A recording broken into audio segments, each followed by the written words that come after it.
이스라엘 백성들이 이 바벨론으로 포로로 잡혀가다가 귀환하게 된 것은 바벨론이 무너지고 페르시아라는 나라가 들어서면서 고레스 왕의 칙령에 의해서 다시 돌아오게 됩니다.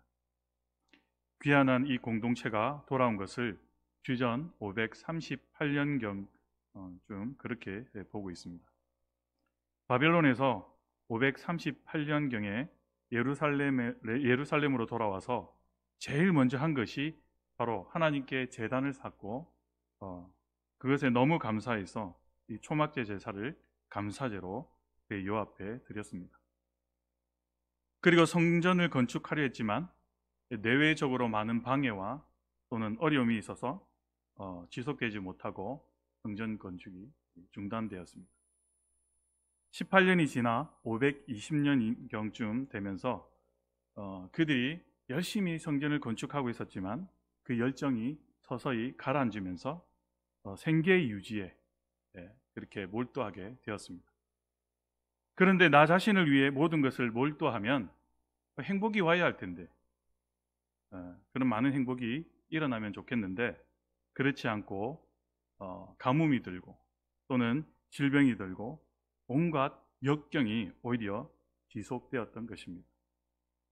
그러니까 사람들이 점점 갈수록 깊은 그 함멸 속에 점점 빠져들게 되는 것입니다. 이때 학개가 주전 520년경 귀환한 그 공동체가 돌아온 지 18년 정도가 지난 다음에 학개가 하나님에게 부름을 받았고 그때를 페르시아의 지배하에 있었기 때문에 유다왕이 말하지 않고 다리오 왕 제2년 여섯째 달 곧 그 달 초하루에 그리고 오늘 본문 2장 1절에 보게 되면 일곱째 달 곧 그 달 21일에 여호와의 말씀이 선지자 학개에게 임했다라고 말씀하고 있습니다. 일곱째 달 7월 21일에 7월이라는 달은 매우 의미 있는 달이라 할 수 있습니다. 오늘 우리가 생각하는 이 7월하고는 조금은 다른 개념인데 7월이 왜 중요한가?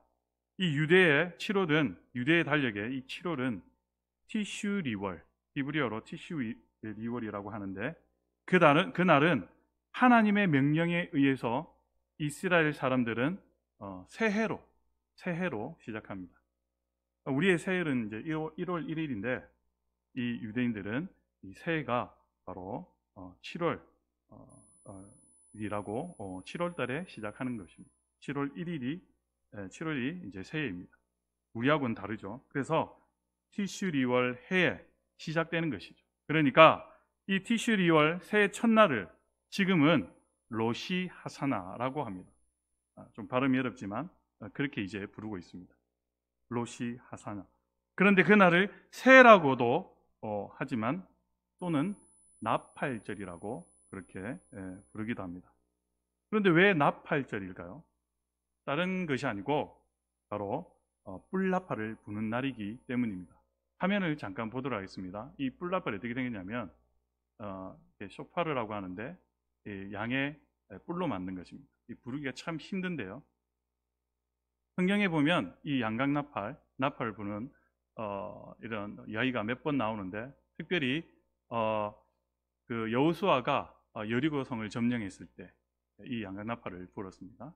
또 기드온이 미디안 전쟁 때 그 미디안 군대를 물려쳤을 때 이 나팔을 불렀죠. 이 나팔 소리를 한번 들어보도록 하겠습니다. 소리를 한번 들려주시죠.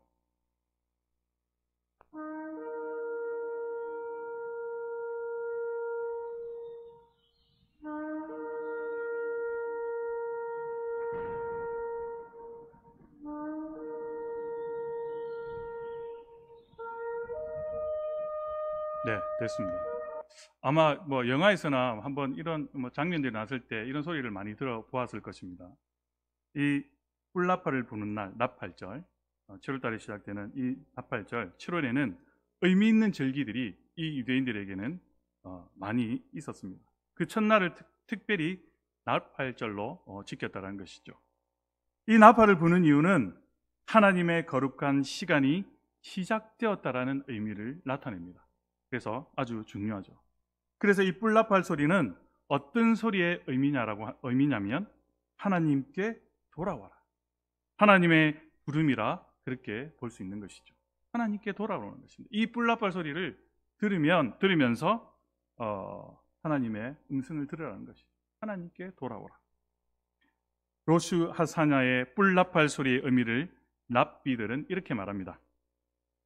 잠자는 자들아 깨어나라. 너의 창조주를 기억하고 회개하라. 지금 사람들은 일상 속에 너무나 빠져 있다 보니까 내가 누구인지, 내가 어디서 와서 어디로 가고 있는지를 망각하고 살고 있다는 것입니다. 우리도 우리 삶에서 그렇지 않습니까? 너무 우리 일상생활이 바쁘다 보니까 우리의 정체성을 잃고 살아갈 때가 너무나 많다는 것이죠. 이런 바쁜 일상 속에 살다 보면 내가 순례자라는 사실을 잊어버리고 내가 더 나은 존재가 되기 위해서 초대받은 그 사실을 우리는 잊어버리고 그냥 일상 속에서 덧없이 하루하루를 살아가기가 너무나 쉽다라는 것입니다. 그런데 우리의 이 일상 속에 시간을 깨고 들어오는 이 뿔나팔 소리는 너 잠자는 자여 깨어나라. 너의 창조주를 기억하고 회개하라. 이 뿔나팔 소리의 의미는 바로 이런 것이었다는 것입니다. 그리고 이렇게 말합니다. 그림자는 사냥하는 사람이 되지 말며 공허한 것을 찾는데 삶을 허비하지 말아라 라는 것이 바로 이 뿔나팔 소리의 의미라는 것입니다. 일상 속에 파묻혀 살다 보면 우리는 방향을 잃기가 너무나 쉽습니다. 우리가 운동을 하다 보면요, 이 무거운 역계를 들거나 운동을 하다 보면 호흡이 중요합니다. 이 호흡을 잘못 쉬게 되면요, 이 무거운 걸 들다가 그냥 근육이 다치거나 어깨가 삐걱하거나 이렇게 다칠 수가 있습니다. 그만큼 호흡이 중요하죠. 그 운동 중에서 수영이 있습니다. 수영. 이 수영은 호흡이 너무나 중요하죠. 이 호흡을 잘못하게 되면 물이 코로 들어오게 되어서 숨쉬기가 어렵게 됩니다. 그러나 이 호흡을 잘하게 되면 어떻게 됩니까? 그 수영이 쉽게 편하게 할 수 있게 되는 것이죠. 호흡을 잘하려면 어떻게 해야 됩니까? 고개를 들어서 하늘을 바라보면서 하면 그 호흡이 잘 되죠. 제가 신학교 다닐 때 영성수련이라는 그 학점 패스해야 하는 학점이 있었어요. 영성수련. 마산에 있는 수도원이 있는데요. 거기 가서 우리가 이제 이렇게 영성훈련을 받게 됩니다. 그러니까 한 3박 4일, 3일 이상을 이제 5일 정도를 거기서 이제 우리가 수련을 받게 되는데 절대 침묵입니다. 그리고 밥 먹는 시간, 잠깐 잠자는 시간, 밤의 시간 빼고는 늘 기도와 예배입니다. 그래서 기도 시간에 모든 일을 중단하고 기도하기 때문에 그 마음속이 너무 편안합니다. 물론 너무 편안해서 졸기도 하죠. 일상에 코를 박고 살다가 호흡이 잘 안 되면 우리도 쉬면서 어떻게 해야 됩니까? 하나님을 생각하고 기도해야 합니다. 그러니까 자신을 돌아봐야 되죠. 우리 일들이 잘 안 되고 침체될 때 하나님께로 돌아와서 자기 영혼을 들여다보아야 한다는 것입니다. 그래서 뿔나팔 소리의 의미는 무엇이냐? 너의 영혼을 들여다봐라. 너의 악한 방법과 생각에서 떠나서 하나님께로 돌아오라는 것입니다. 그러면 하나님이 너를 용서하실 것이고 새 힘과 새 마음으로 다시 한 번 더 시작할 수 있는 용기와 힘을 주실 것이다 라는 것입니다. 이 뿔나팔에 담긴 소리가 그만큼 오묘하다는 거죠. 이 향심 기도라는 게 있습니다. 향할 향자에 마음 심자. 마음을 하나님께로 바라보라. 침묵 속에서 그 하나님을 바라보면서 소리 내지 말고 이곳에 현존하신 하나님을 느끼고 앉아 있으면 10초가 지나지 않아 온갖 아마 생각이 떠오르죠. 그러니까 이 향심 기도를 하다 보면 한 10초가 지나게 되면 오만 딴 생각이 나요. 그러니까 우리가 그런 거 있잖아요. 예배 드리러 왔는데 기도하다 보면 집에 혹시 내가 가스는 잠그지 않았는지, 비가 오는데 문은 열고 오지 않았는지, 오만 생각이 이제 분심이 생기죠. 마음의 이 이 마음의 집중이 깨어지게 됩니다. 그럴 때 우리는 한 단어를 생각하죠. 하나님이라는 이 한 단어를 마음에 계속 생각하다 보면, 떠올리게 되면 마음에 일어나는 모든 잡생각이 없어지고 내 마음을 원점으로 돌아오게 만드는 것이 바로 이 상심 기도라는 것입니다. 이 뿔나팔 소리의 의미는 세상으로 흩어졌던 나의 마음을 세상에서 다시 하나님께로 가져오는 것입니다. 티슈리월, 이 날이 매우 중요한 까닭이 무엇이냐면 7월 첫째 날이 로시 하샤냐이고, 그로부터 열흘이 지난 다음에 이스라엘이 가장 중요하게 여기는 절기가 다가옵니다. 열흘이 지난 후에 7월 10일이죠. 어떤 날일까요? 예, 용키프로라고 하는데 대속죄일입니다. 7월 10일. 이스라엘 전 백성에게는 이 대속죄일이 있는데, 이 날은 바로 두려운 날이라는 것이죠. 왜냐하면 하나님 앞에서 내 삶을 달아보고 하나님 앞에 속죄를 받는 날, 경건해야만 하는 그날이 바로 대속죄일이라고 말할 수 있고, 그날이 지나고 5일이 지난 후에 7월 15일은 바로 초막절이 되는 것입니다. 티슈리월 7월 21일은 초막절의 마지막 날인데, 이 날은 이 토라를 암송하는 날입니다. 그런데 이 학계에게 임한 말씀이 7월 21일에, 그러니까 초막절 마지막 그 절기에 하나님의 말씀이 임했다라는 것입니다. 하나님의 말씀을 전해야 할 대상이 본문 오늘 2장 2절에 잘 말씀해 주고 있습니다. 학계에서 2장 2절 말씀에 보면, 너는 스알디엘의 아들 유다 총독 스룹바벨과 요사닥의 아들 대제사장 요수아와 남은 백성에게 말하여 이르라. 그러니까 말씀을 전해야 할 대상이 스룹바벨 또는 대제사장 요수아와 남은 백성들이라는 것이죠. 또 학계에서 2장 3절에 너희 가운데에 남아있는 자 중에서 이 성전의 이전 영광을 볼 자가 누구냐? 이제 이것이 너희에게 어떻게 보이냐? 이것이 너희 눈에 보잘것없지 아니하냐? 라고 말씀합니다. 이전 성전은, 이제 여기서 말하는 이전 성전은 솔로몬 성전인데, 이 바벨론인들이 무너뜨렸죠. 이 성전을 무너뜨렸다는 것입니다. 그래서 나이 많은 사람들은 이 솔로몬의 성전을 기억하죠. 노인들은 이 성전을, 이전 성전을 기억합니다. 그 영광스럽던, 그 찬란했던 그 성전을 기억하죠. 그 성전에 비해 지금 지어지는 성전은 너무나 초라하고 보잘것없이 보이는 스룹바벨 성전이라는 것입니다. 너무 초라하고 보잘것없는 성전, 그것이 바로 스룹바벨 성전이라는 것입니다. 솔로몬 성전은 레바논에서 백향목을 가져다가 지었지만, 이번에 다시 짓는 성전은 그들이 다 아는 산에서 그냥 평소에 보는 그 나무를 가져다가 성전을 짓게 되니까 그 이전의 성전보다 너무 다르죠. 그러니까 솔로몬 성전은 다윗 왕이 모든 것을 잘 준비해서, 철저하게 준비해서 적극적으로 그 어떤 재력을 도움받고 지은 성전인데, 지금 이 스룹바벨 성전은 너무나 열악하고 너무나 초라하고 형편없어 보이는 그 성전을 짓게 되는 그 모습을 보고 많은 사람들이 어떻게 합니까? 대성통곡하고 있다는 거죠.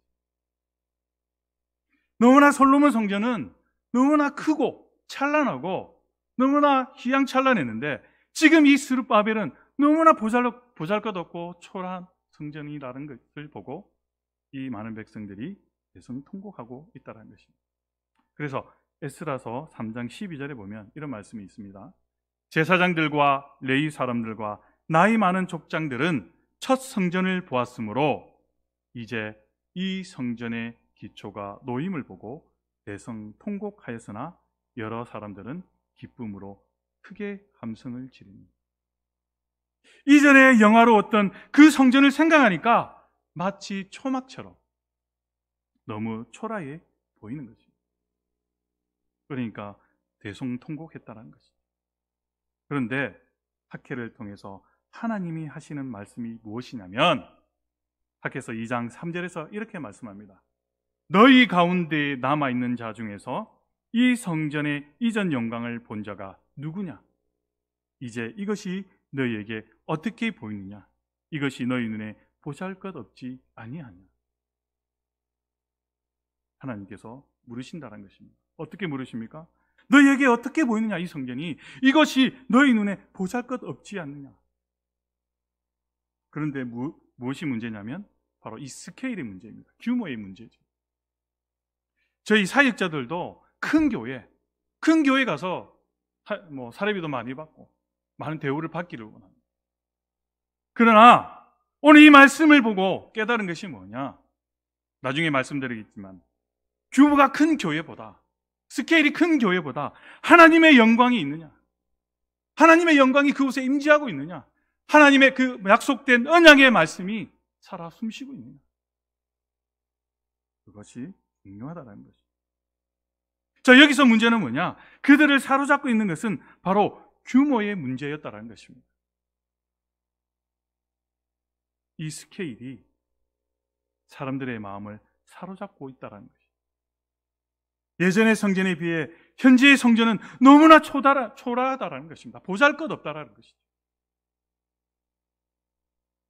사람들은 이 커다란 그 건물 앞에 가면요, 그 커다란 건물을 보고 숭고함을 느낍니다. 이 숭고함이란 무엇입니까? 상상 이상으로 큰 것을 마주할 때 우리가 느끼는 감정이잖아요. 정말 웅장하고 큰 것을 보면 그 건물을 통해서 숭고함을 느끼지 않습니다. 그래서 인간은 굉장히 큰 스케일의 규모의 그 앞에 섰을 때 인간은 그 숭고함을 느끼게 됩니다. 그래서 사람들은 큰 피라미드나 또 히말라야 산을 우리가 앞에 그 설산 앞에 서면 우리는 그 숭고함을 느끼게 되죠. 커다란 그 대자연의 아름다움을 보고 우리는 숭고함을 느낍니다. 작은 동네에 있는 동산을 보면 그렇게 느끼지는 않지 않습니까? 그래서 사람들은 큰 건축물을 크게 짓고 싶어 합니다. 사람들의 눈에 띄게 싶어 합니다. 그래서 크게 짓죠. 돈이 많이 들어도 그렇게 크게 짓고 싶어 합니다. 사람들이 압도적으로 숭고함을 느끼게 하기 위함이라는 것이죠.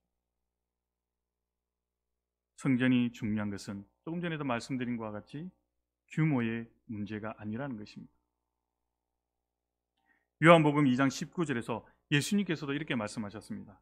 예수님께서 대답하여 이르시되 너희가 이 성전을 헐라 내가 사흘 동안에 일으키리라. 헤롯 왕이 재건된 이 성전을 보면서 예수님이 제자들에게 한 말씀입니다. 이 성전을 허물라. 이 말은 교인들이 너무나 땀 흘려서 열심히 지은 성전인데 이 성전을 허물라 말씀하시는 것은 교회는 건물이 아니라는 것이죠. 그것을 예수님께서 말씀하고 싶은 것이었습니다. 하나님의 영광이 머무는 그곳이 바로 성전이라는 것이죠. 저와 여러분, 하나님의 영광이 머무는 그곳이 성전이라는 것입니다. 마가복음 13장 1절로 2절까지의 말씀에서 이렇게 말씀합니다. 예수께서 성전에서 나가실 때에 제자 중 하나가 이르되 선생님이여 보소서 이 돌들이 어떠하며 이 건물들이 어떠하니까?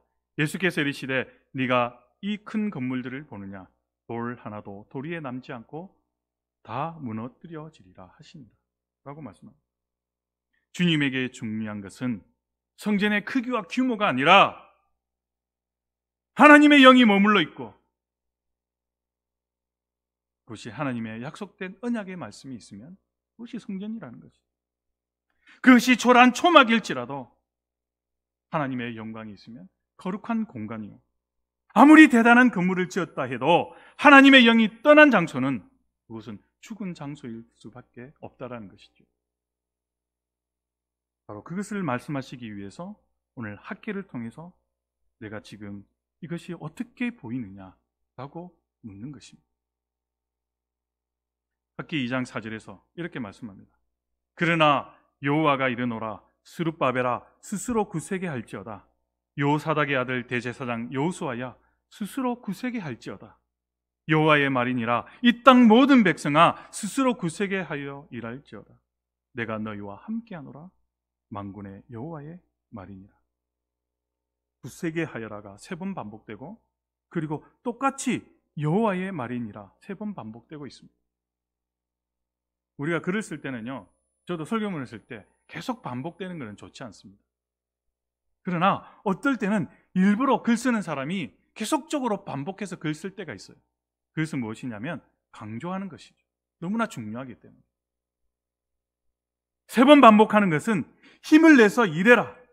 규모에 크고 작음에 흔들리지 말고 의기소침하지 말아라. 다시 말해서 작은 시작을 부끄러워하지 말아라는 것입니다. 다른 사람이 볼 때는 너무나 초라하고 작지만 그것에 어려워하거나 힘들어하지 말아라는 것입니다. 우리가 하고 있는 일이 작다고 생각해서 부끄러워서 일을 하지 못할 때가 우리가 종종 있습니다. 저 큰 교회는 많은 돈을 투자해서 저렇게 스케일을 크게 해서 규모를 크게 해서 하는데 우리 교회는 이게 뭐야? 불평, 불만을 가질 수 있습니다. 교회가 커지면 좋은 일 할 거야. 교회 커진다고 좋은 일 할 수 있습니까? 뜻이 있어야 아주 작지만 어떤 일을 시작할 수가 있습니다. 하나님의 뜻이 그 안에 있어야 우리는 일을 할 수가 있는 것입니다. 베세다 광장에서 있었던 일입니다. 굶주린 무리들을 바라보면서 예수님이 너희에게 떡이 몇 개 있느냐? 이들에게 먹을 것을 주라고 말씀하셨죠. 그런데 아니 보리떡 5개와 물고기 2마리밖에 없습니다. 이것으로 어떻게 하라고요? 이 작은 것으로 어떻게 할 수 있습니까? 이 많은 사람을 어떻게 먹일 수 있습니까? 그러나 예수님은 작지만 믿음으로 그것으로 시작하라고 하셨죠. 그럴 때 오병이의 결론은 어떻게 됩니까? 남은 것이 12강주리가 되었습니다. 모두가 배불리 먹고 남은 것이 12강주리나 되었습니다. 그리고 모두가 만족했죠. 처음에는 작고 작았지만 초라했지만 그 작은 것으로 믿음으로 시작했을 때 오히려 많은 놀라운 기적을 일으키는 역사가 일어났다는 것입니다. 작은 시작을 절대로 부끄러워하지 말아야 합니다. 교회가 작다고 우리는 그런 일 못해요라고 말한다면 우리는 어떤 일을 할 수가 없게 되죠. 학개서가 지금 오늘 말씀하고 있는 것은 마땅히 해야 할 일이라면 작은 일이라 할지라도 시작해야 하는 것을 부끄러워하지 말아야 한다는 것을 말씀해 주고 있다는 것입니다.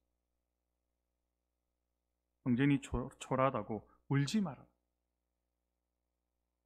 왜 울지 마라고 말씀하십니까? 하나님이 우리에게 말씀하십니다. 학개서 2장 4절에서 이렇게 말씀합니다. 여호와의 말이니라 이 땅 모든 백성아 스스로 굳세게 하여 일할지어다. 그 다음이 중요하죠. 내가 너희와 함께 하노라. 만군의 여호와의 말입니다. 하나님이 나와 함께 하시면 그것이 자꾸 초라하다 할지라도 보잘것없다 할지라도 거기에서 능력이 나타납니다. 내가 너희와 함께 함이니라. 하나님이 함께하면 적은 것은 문제가 되지 않는다는 것이 핵심입니다. 그리고 그 메시지 속에 만군의 여호와의 말입니다. 이 말이 계속적으로 반복되고 있습니다. 여러분들 아마 앞에 남은 시간에 많은 계획들이 비전이 있을 것입니다. 저 또한 그렇습니다. 사역을 하면서 많은 비전이 있습니다. 하나님 저는 이거는 절대 못해요 라고 생각했던 게 요즘에 자꾸 도전이 됩니다. 요즘에 자꾸 그것을 해라고 제 귀에 자꾸 들립니다. 하나님 저는 절대 하지 못합니다 라고 하는데 지금은 여러분들에게 그 비전을 이야기할 수는 없지만 정확하게 이야기할 수 없습니다. 자꾸 그 상황이 만들어지는 것 같습니다. 하나님이 자꾸 이끌어가는 것 같습니다. 야, 그것이 작다고 초라히 본다 할지라도 내가 너와 함께하며 할 수 있다 것이죠. 그래서 제가 이 학교에서 말씀을 준비하면서 좀 소름이 돋았습니다. 울고 싶었습니다. 하나님 저는 절대 하지 않겠습니다.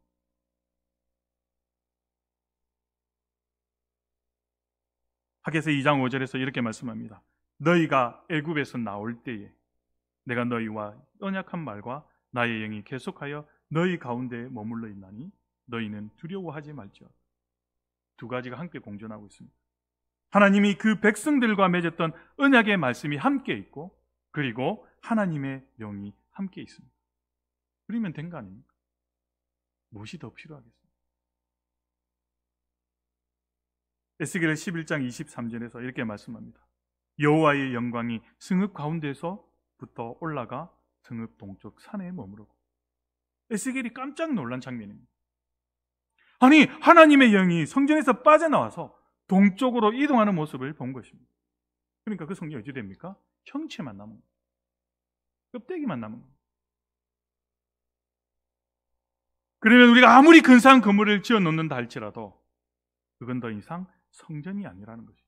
중요한 것은 하나님의 영이 그 속에 머무느냐 하는 것입니다. 다시 말해서 하나님의 임재라는 것입니다. 그곳에 하나님의 임재가 없으면 껍데기에 불과하다는 거죠. 우리가 어떤 일을 하든 학개서 2장 5절의 말씀처럼 하나님의 영이 그곳에 머물지 않으면 껍데기에 불과하다는 거죠. 내가 어떤 일을 하든.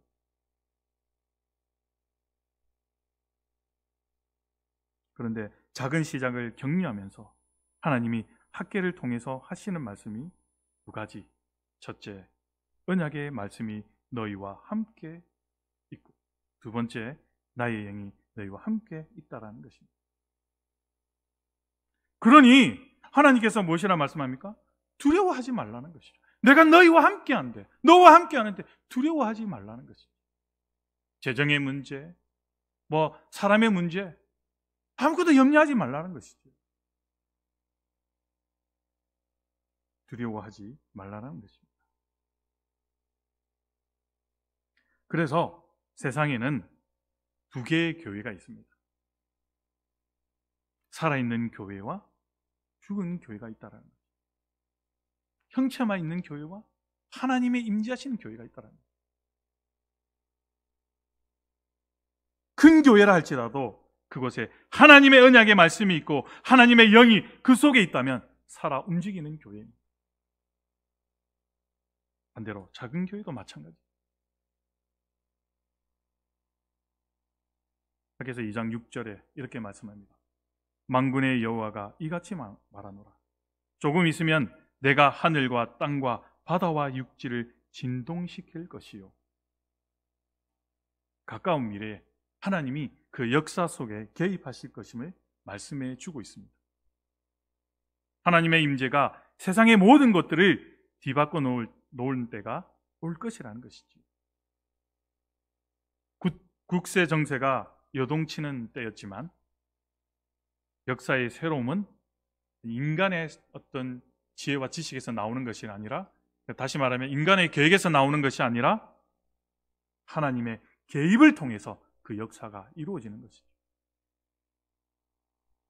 역사는 하나님의 계획 속에 진행되는 것입니다. 그러므로 인간의 눈에 보이기에 절망처럼 보이는 현실 속에서도 우리는 절대로 절망할 이유가 없다는 것입니다. 이 코로나 사태에도, 어려운 이 상황에서도 우리가 힘들게 예배를 드리고 있지만 이곳에 하나님께서 임재하시고 언약의 말씀이 있다라고 하면 아무리 어려운 이 상황에서도 우리가 낙심하거나 원망하거나 힘들어할 필요가 전혀 없다는 거죠. 왜냐? 하나님께서 오늘 말씀하시기를 내가 너희와 함께 하노라. 두려워하지 마라.